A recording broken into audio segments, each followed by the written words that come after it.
दोस्तों नमस्कार। आज की इस वीडियो में प्राचीन भारत का इतिहास और बात करेंगे हम लोग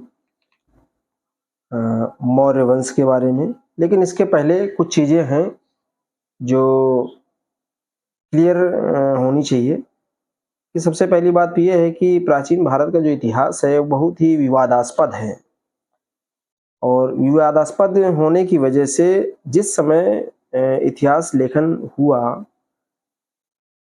तो उस समय बहुत सारी चीज़ें क्लियर नहीं हो पाईं। तो जब भी हम कोई पुस्तक पढ़ते हैं इतिहास के विषय को लेकर तो इस चीज़ को ज़रूर आश्वस्त होना चाहिए या हमारे जो स्रोत हैं उन पर ध्यान देना चाहिए कि अद्यतन हुए हैं या नहीं हुए हैं।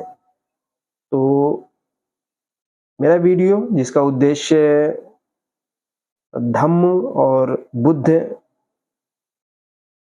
के अनुसार भारत की स्थिति को देखना और भारत में बुद्ध और बुद्ध धम्म क्या था, कैसे प्रचलित हुआ, इन सब चीज़ों को लेकर मेरा उद्देश्य रहता है।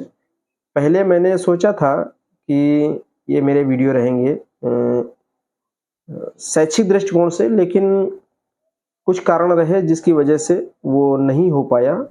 और जब मैंने इतिहास पढ़ना शुरू किया तो जो मुझे एविडेंस मिलने लगे और जो चीज़ें मुझे भ्रामक लगने लगी, तब मुझे लगा कि वास्तविक स्थिति जो है वो कुछ अलग है। और अन्य कई पुस्तकों को जब मैंने पढ़ा देखा तो पाया कि जब बाद की पुस्तकें आती हैं तो उसमें जो स्क्रिप्चर्स मिलते हैं और जो आर्कियोलॉजिकल एविडेंस मिलते हैं तो उसके हिसाब से जो चीज़ें अब स्पष्ट हो रही हैं तो उसके अनुसार मैं उसके आलोक में समझना ज़्यादा उचित समझ रहा हूँ। तो मेरा मतलब है कि बुद्ध के अनुसार हम बुद्ध का समय क्या था, कितने बुद्ध हुए, क्या हुआ। और प्राचीन भारत, चूँकि बुद्ध एक ऐतिहासिक है, वो धम्म और अलग चीज़ है और धम्म की वजह से उनको विश्व में महान प्रचार हुआ और माने गए। लेकिन मेन चीज़ ये है कि ऐतिहासिक दृष्टिकोण से हम देखेंगे कि क्या स्थिति है और भारत के इतिहास में विश्व गुरु जो था भारत, वो कैसे था, कब था और विश्व गुरु से कैसे हम लोग पिछड़ गए। ये चीज़ें जब तक हम लोग इतिहास को देखेंगे नहीं तब तक नहीं समझ पाएंगे। तो हम देखते हैं कि इस वीडियो में हम बात करेंगे और मेरे पास ये 2 पुस्तकें हैं जैसा कि आप देख पा रहे हैं। एक है प्राचीन भारत का इतिहास तथा संस्कृति और ये जो है लेखक हैं इसके केसी श्रीवास्तव जी। और इस इतिहास को जब हम देखते हैं तो इसमें पाते हैं कि इस पुस्तक में बहुत सारे जो प्रमाण लिए गए हैं वो पुराणों से, वेदों से और ब्राह्मण साहित्य और ऐतिहासिक जो दस्तावेज मिले हैं, अभिलेख मिले हैं, उनके अलावा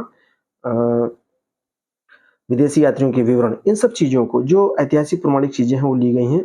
तो उसके माध्यम से चीज़ें बताने की कोशिश की गई हैं। और ये जो किताब मेरे सामने है, दूसरी है इंडिका। इंडिका एक्चुअली जो मेगास्थनीज थे वो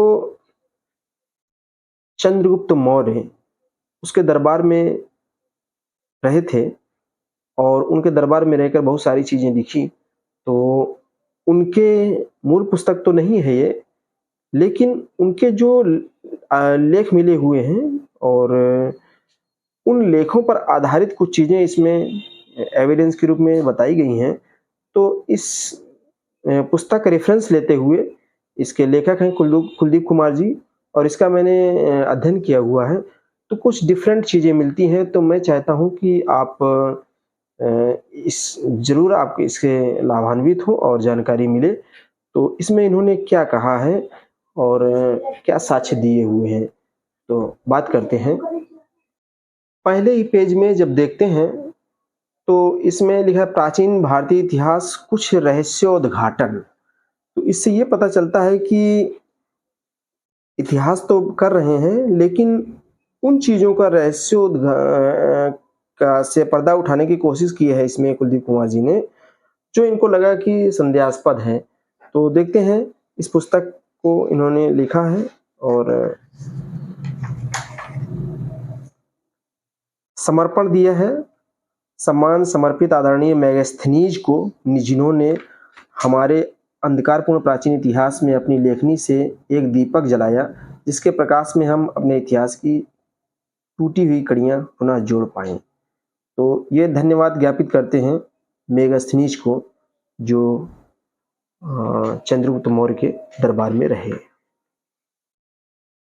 दो शब्द आइए हम देखते हैं, जैसा कि इस पेज में भारत का इतिहास कुछ रहस्य और कुछ रहस्योद्घाटन। तो इस चैप्टर में या इस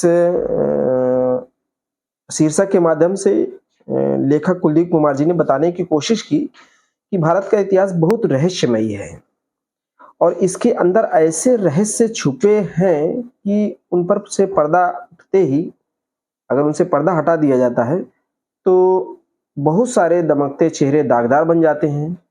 कुछ ऐसे चेहरे भी हैं इतिहास की दीवारों पर टंगे हुए हैं जो वास्तव में नहीं हुए हैं, लेकिन मात्र मुखौटे हैं। उन जैसे आदमी तो असली जिंदगी में हुए ही नहीं, ऐसा कुलदीप कुमार जी लिखते हैं इसमें। क्या साक्ष्य हैं, क्या प्रमाण देते हैं, उनकी हम चर्चा करेंगे। संदेह तो मुझे भी है, क्योंकि मैंने भी प्राचीन भारत के इतिहास में जो चीजें पढ़ी वो आज जो कुलदीप कुमार जी ने खुलासा किया है और इस पुस्तक में उन्होंने दिखाया है, मुझे भी आश्चर्य में डाल देती हैं। लेकिन देखता हूं, तो जब हम इनको देखते हैं तो ये बताते हैं कि चाणक्य और शकुंतला पुत्र भरत, उनका उल्लेख हमने आगे किया है, जिनका उल्लेख इन्होंने आगे किया है। तो ये दावा किया जाता है कि एक मुखौटे ने, यानी कि जैसा कि चाणक्य, और उनका विष्णुगुप्त नाम भी था, उनको चाणक्य नाम से भी जाना गया और कौटिल्य के भी नाम से जाना जाता है, उन्होंने अर्थशास्त्र पुस्तक लिखी। अब कुलदीप कुमार जी का दावा है कि चंद्रगुप्त के दरबार का जो प्रधानमंत्री था चाणक्य या कौटिल्य, ये कोई व्यक्ति था ही नहीं इस नाम का।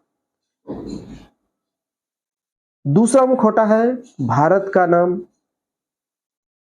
जो भरत के नाम से रखा गया।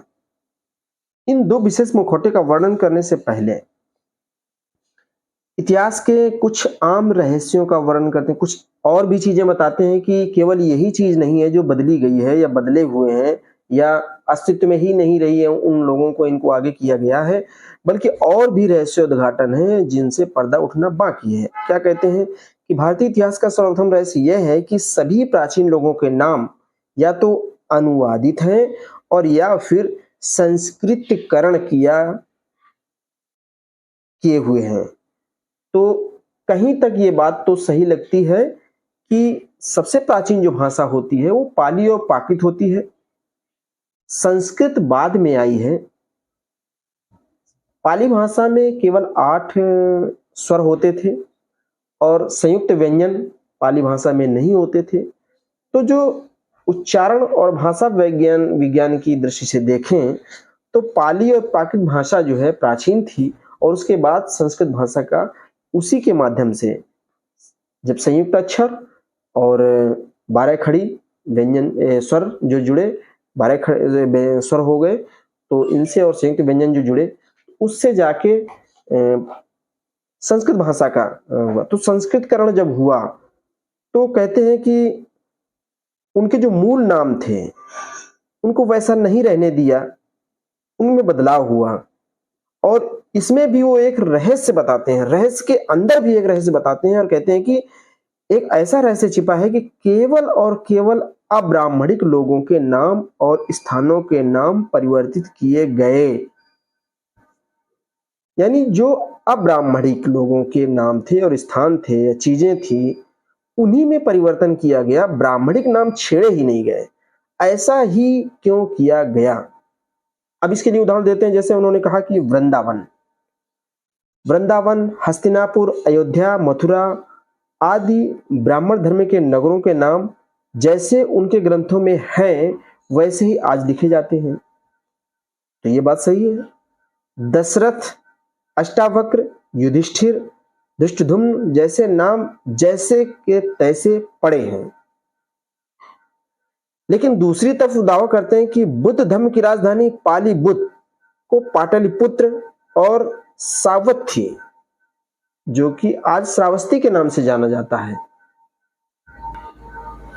इसके आगे कहते हैं कि आम्रपाली को आम्रपाली क्यों बना दिया गया। अब देखिए, आम्रपाली पाली भाषा का शब्द लगता है, भाषा के दृष्टिकोण से देखें तो, और आम्रपाली ये जो है संस्कृत करना है, संस्कृत भाषा का शब्द है। क्यों बना दिया गया आम्रपाली को आम्रपाली क्यों बना दिया गया, ऐसा सवाल खुद करते हैं ये। ना कोई जानता है और ना कोई बताता है। सम्राट देवानाम्पिय प्रियदर्शी अशोक, इनके नाम के साथ तो भयंकर खिलवाड़ किया गया है।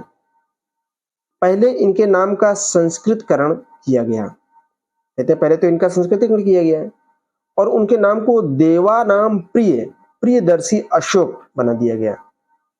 फिर उनके नाम का अनुवाद किया गया, देवानाम प्रिय का अनुवाद विलव्ड ऑफ गॉड्स अर्थात देवताओं का प्यारा कर दिया गया। सम्राट संदरकोत्स, जिसको चंद्रगुप्त मौर्य के नाम से जाना जाता है, नाम चंद्रगुप्त था, तो उनको संदरकोत्स, ये पाली भाषा का शब्द लगता है, और सैंड्रोकट्स कहा गया है, सैंड्रोकट्स कहते हैं, ये मेगास्थनीज सैंड्रोकट्स कहते हैं, लिखते हैं। शायद कोई नहीं जानता, या शायद हमें पढ़ाया ही जाता है कि उनके मूल नाम जानना हमारे लिए जरूरी ही नहीं है। अब अगर इस बुक को मैं नहीं पढ़ता तो मुझे भी नहीं पता होता कि इसमें है क्या। अब ये आगे कहते हैं, निश्चित रूप से काम किसी पोंगा पंडित का नहीं है, यह सातिर और घाघपंथी लोगों का काम है। इतनी बड़ी बात कहते हैं, और यह काम चतुराई के साथ किया गया है, ऐसा बताते हैं कि बहुत ही चतुराई के साथ किया गया है। तो इसके आगे उन्होंने कहा कि बताया कि नाम का हल्का सा परिवर्तन करके, हमें अक्सर लगता है कि भारत का इतिहास लिखने के काम की जो शुरुआत हुई है ऐसे ही चुने हुए दूती नुमा विद्वानों ने की है। उसके बाद अधिकतर इतिहासकारों ने गीदड़ हुकनी की तर्ज पर मात्र उन दूतियों की हुक में हुक मिलाई। किसी ने भी ये देखने की जहमत नहीं उठाई कि काजल असल में किसकी आंख का है और लग किसकी आंख में रहा है। आगे मैंने हाइलाइटर लगा रखा है कि जिन जिन नामों में परिवर्तन किया है गया है, बताते हैं ये कि मिनांदर को मिलिंद और पसेनदी जो बाद में प्रसेनजित के नाम से लिखा गया, और रैदास जो मध्यकाल में हुए उनको रविदास में बदल दिया गया। मात्र अब क्या किया, उनका आर्यकरण या ब्राह्मणीकरण या हिंदूकरण कर देते हैं थोड़े से बदलाव से। मात्र नाम में हल्का सा बदलाव कर मिनांदर, पसेनिद, रैदास को एक झटके में बुद्ध की झोली से निकालकर हिंदू धर्म की झोली में डाल देते हैं। तो कुलदीप कुमार जी ये दावा करते हैं कि जिस गंदगी के विरुद्ध इन महामानवों ने सारी उम्र संघर्ष किया, चाहे वो बुद्ध रहे हों, फिर चाहे संदरकोत्स के नाम पर चंद्रगुप्त रहे हों, सैंड्रोकैट्स रहे हों, चाहे पसेनिदी यानी प्रसेनजित रहे हों और रैदास रहे हों, इन सब की बात करते हैं कि इतिहासकार इन्हें क्या करते हैं, उसी गंदगी के कुंड में ढकेल देते हैं जहां से वो निकलने की कोशिश की। इस प्रकार ये द्वितीय इतिहासकार अपना काम कर जाते हैं और किसी को पता भी नहीं चलता। ये सीधे इतिहासकारों पर सवाल खड़ा करते हैं। तो इस सारे जो है षड्यंत्र को एक उदाहरण से समझ सकते हैं। इन्होंने एक उदाहरण भी दिया है कि सम्राट अशोक ने शिलालेख लिखवाया और लिखवाया कि मैं प्रियदर्शी देवानाम्पिय सिंहासन पर बैठने के 26 साल बाद धम्म के विषय में ऐसा लिखवा रहा हूं। इस जिंदगी में तथा आगे की खुशी तभी मिलती है जब धम्म के प्रति गहरा लगाव हो, स्वयं का गहन निरीक्षण हो, बड़ों का कहना माना जाए, बुराई से बचा जाए और अच्छाई का पालन किया जाए। इस शिलालेख में सम्राट का नाम अनुवादित करके ऐसा लिखा जाता है इसको बदल के कैसे लिखा जाता है, मैं देवताओं का प्रिय प्रियदर्शी सिंहासन पर बैठने के 26 साल बाद धम्म के विषय में ऐसा लिखवा रहा हूं, इस जन्म में तथा अगले जन्म में। अब देखिए यहाँ बात जन्म की आ गई, जबकि वो बात कह रहे थे धम्म में जो वास्तविक बात कही गई है वो इस जिंदगी में और आगे की खुशी तभी मिलती है, ऐसा उन्होंने कहा है। लेकिन यहाँ पर धर्म में कहा गया कि अगले जन्म में खुशी तभी मिलती है जब धर्म के प्रति गहराव लगाव हो, स्वयं का गहन निरीक्षण हो, बड़ों का कहना माना जाए, बुराई से बचा जाए और अच्छाई का पालन किया जाए। तो इसमें अंतर कहाँ पे है, थोड़ा सा देखना है। अब इन दोनों में जो अंतर है शायद किसी को भी सरसरी तौर पर दिखाई नहीं देता है, मुझे भी नहीं समझ में आया कि आखिर ये बताना क्या चाह रहे हैं, लेकिन मैं समझने की कोशिश करता हूँ कि उनके नाम का अनुवाद करने से यह हुआ कि सम्राट अशोक स्वयं को देवताओं का प्यारा बताने वाले बना दिए गए। अब देखिए वहां देवा नाम प्रियदर्शी का मतलब था कि देव, अच्छे व्यक्ति को देव के रूप में कहा गया, लेकिन यहाँ देवताओं का प्रिय बताया गया, अर्थात वह मानते ही नहीं बल्कि प्रचार भी कर रहे हैं कि देवता होते हैं और वह उनके प्रिय हैं। अगली बात करते हैं, बुद्ध धर्म के अपने कोई देवता नहीं है। ये बात सही है कि बुद्ध धर्म में या बुद्ध धर्म की जब बात करें तो बुद्ध धर्म में कोई देवता नहीं है, और बुद्ध धर्म का कोई भी अपने अंदर के जो विकारों को से विमुक्त होकर वो भिक्षु बन सकता है, बुद्धत्व की स्थिति प्राप्त कर सकता है, उसके लिए किसी देवता की पूजा करना नहीं है। तो इसलिए हर पाठक के मन में यही धारणा बनती है कि सम्राट अशोक उन्हीं देवताओं को मानते हैं जिनको बाकी हिंदू मानते हैं। इसलिए बिना हील हुज्जत के बौद्ध सम्राट अशोक को भी हिंदू बना दिया जाता है, ऐसा कुलदीप कुमार जी इस पुस्तक में लिखते हैं। तो इसको प्रमाणित करने के लिए दूसरा बिंदु हम उठाते हैं कि उन्होंने कहा भिक्षु बनना दूसरा जन्म लेने के समान है, तथा जिसने पहले जन्म लिया, पहले प्रवज्ञा ली, वह वरिष्ठ माना जाएगा। यही बात सम्राट अशोक उक्त शिलालेख में कह रहे थे। अगर आप वर्तमान जिंदगी में साधारण गृहस्थ रहकर बुद्ध धर्म का पालन करना चाहें तो भी आपका कल्याण होगा, और अगर आप अगले संसार यानी कि भिक्षु संघ में शामिल होना चाहें, अर्थात इस संसार का धर्म त्याग कर प्रवज्ञा लेना चाहें तो भी आपका कल्याण होगा। यही बात डॉक्टर बी.आर. अम्बेडकर ने जब बौद्ध धर्म की दीक्षा ली तो उन्होंने कहा कि डॉक्टर अम्बेडकर धर्म दीक्षा लेते हुए 22 प्रतिज्ञाओं में कह रहे हैं, मैं मानता हूं कि आज मेरा नया जन्म हुआ है। तो हम जब नई चीजों को अपने में परिवर्तन लाते हैं, साइंस भी कहती है कि प्रत्येक 7 वर्ष में आपकी बॉडी में नया परिवर्तन हो जाता है, एक बॉडी आपकी रिन्यू हो जाती है, नई हो जाती है, सब कुछ बदल जाता है, कुछ भी नया पुराना जैसा नहीं रहता है। तो उसी को बात ये कुलदीप कुमार जी भी यहाँ बता रहे हैं कि और बुद्धिज्म ये मानता है कि न ईश्वर है, न आत्मा है, न परमात्मा है, जो है हम हैं, सुधार हम ही में करना है, विकार हमारे अंदर आते हैं, विकारों का शमन हम ही कर सकते हैं, शमन में नष्ट कर सकते हैं।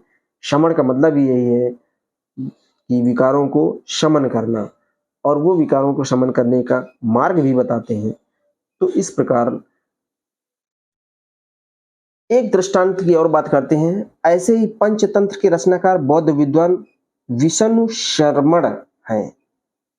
अब देखिए पंचतंत्र की कहानियां जो आजकल बहुत ज्ञानवर्धक हैं, पढ़ी जाती हैं, तो वो भी पंचतंत्र के लेखक जो थे बौद्ध थे, विद्वान थे, और उनका नाम विष्णु शर्मण है, जिन्होंने 2वीं शताब्दी में इस नीति ग्रंथ की रचना की। 2वीं शताब्दी में इन ग्रंथों की रचना की गई। जैसे भगवान बुद्ध की शिक्षाएं सुप्त कहानी के रूप में मिलती हैं, वैसे ही इस ग्रंथ में जीवन के हर पहलू की शिक्षाएं कहानियां के रूप में मिलती हैं, ताकि पढ़ने लिखने से वंचित रखे गए लोग जो पढ़ नहीं सकते थे, लिख नहीं सकते थे, तो वो इन कहानियों को समझ के नीति वचन को समझ सकें और जीवन के नैतिक जीवन की चीजें, व्यवहारिक जीवन की चीजें समझ सकें। अब हुआ क्या, इसमें भी कहानियों का सार या रूप बदलना कहते हैं कि कठिन हो गया, उनको नहीं बदला गया, लेकिन बदला क्या गया, रचनाकार का नाम शर्मण को शर्मा में परिवर्तित कर दिया गया। हर भारतीय जानता है कि शर्मा का अर्थ है ब्राह्मण, परंतु हाँ, आम भारतीय नहीं जानता कि शर्मण का अर्थ बौद्ध भिक्षु होता है। शर्मा और शर्मण दोनों शब्दों में उच्चारण में भिन्नता है, अंतर है। शर्मण है पाली भाषा का शब्द और शर्मा है संस्कृत भाषा का शब्द। शर्मण का मतलब होता है बौद्ध भिक्षु, और संस्कृत भाषा में जो श्रमण आया बाद में, श्रमण का मतलब होता है जो ब्राह्मण श्रमण की जो संस्कृति चलती है, श्रमण संस्कृत चलती है, तो संस्कृत भाषा में श्रमण का अर्थ है नीच धर्म कर्म करने वाला, यानी अधर्म करने वाला बताया गया है। तो इस प्रकार हम एक अगला उदाहरण लेते हैं। हमारे पास सबसे बड़ा सबूत है कि 1881 की जनगणना से पहले शर्मा शब्द का अस्तित्व ही नहीं था।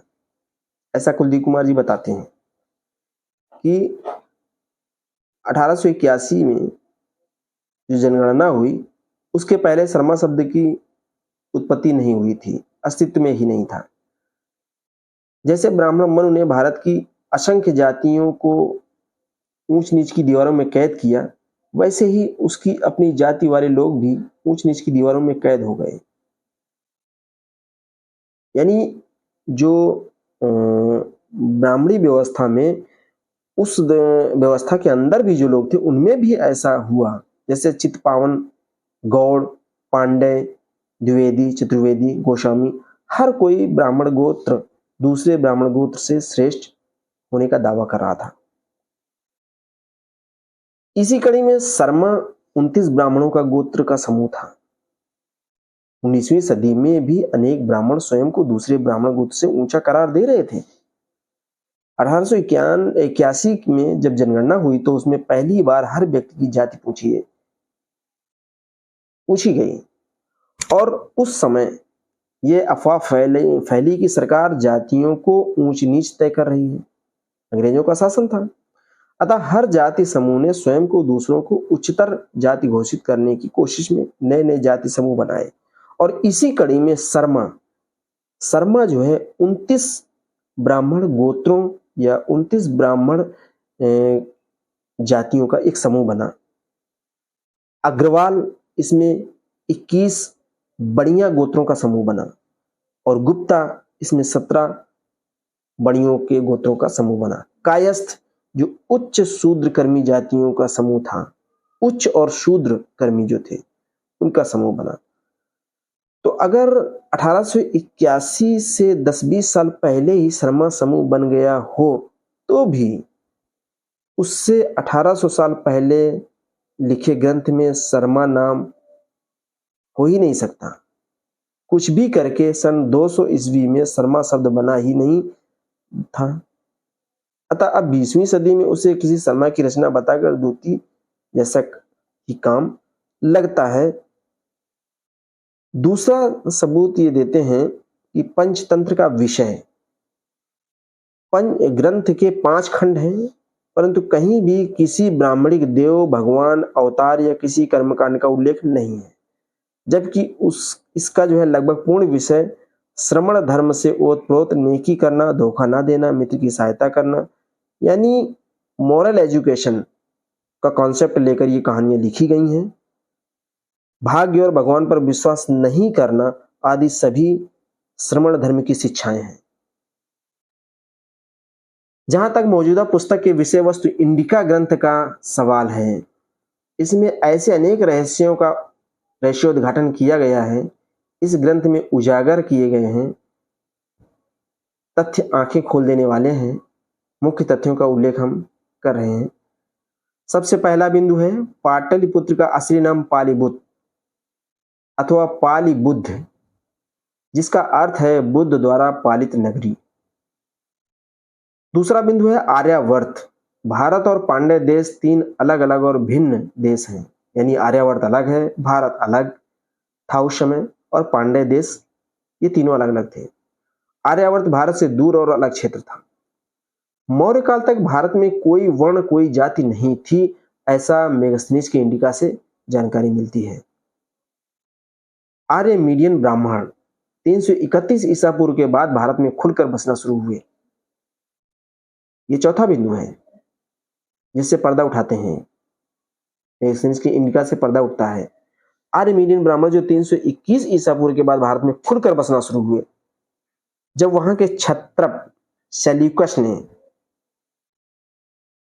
हारने के बाद आर्यावर्त का इलाका सम्राट संदरकोत्स को दहेज दिया था। यानी संदरकोत्स, जिसको हम चंद्रगुप्त मौर्य के नाम से जानते हैं, उसको सेल्यूकस निकेटर के राजदूत जो थे मेगास्थनीज, उसको कहते हैं संदरकोत्स, जो पाली भाषा का शब्द है, और अंग्रेजी में वो सैंड्रोकैट्स लिखते हैं। तो उन्होंने चंद्रगुप्त मौर्य से अपनी बेटी की शादी की और दहेज में उन जगहों को या उन क्षेत्रों को उनको दिया जिनका आगे वर्णन मिलेगा और जिसमें आर्मेनियन ब्राह्मण बसे। भारत में 3 तरह के अगुआ होते हैं, उस समय की बात है, ब्राह्मण श्रमण तथा श्रमण ब्राह्मण। मेगास्थनीज ने जिस सिंध दरिया के साथ अनेक नगरों के फलने फूलने का उल्लेख किया है, इसका अर्थ हुआ कि सिंध साम्राज्य के नगर मौर्य काल के बाद नष्ट किए गए। एक ये भी बड़ा रहस्योद्घाटन किया इन्होंने कि जितने भी बाद के नगर, या मेगास्थनीज ने सिंध दरिया के साथ साथ अनेक नगरों के जितने भी फलने फूलने वाले उल्लेख किया है, इनका जो है विनष्टीकरण जो हुआ है मौर्य काल के बाद हुआ है।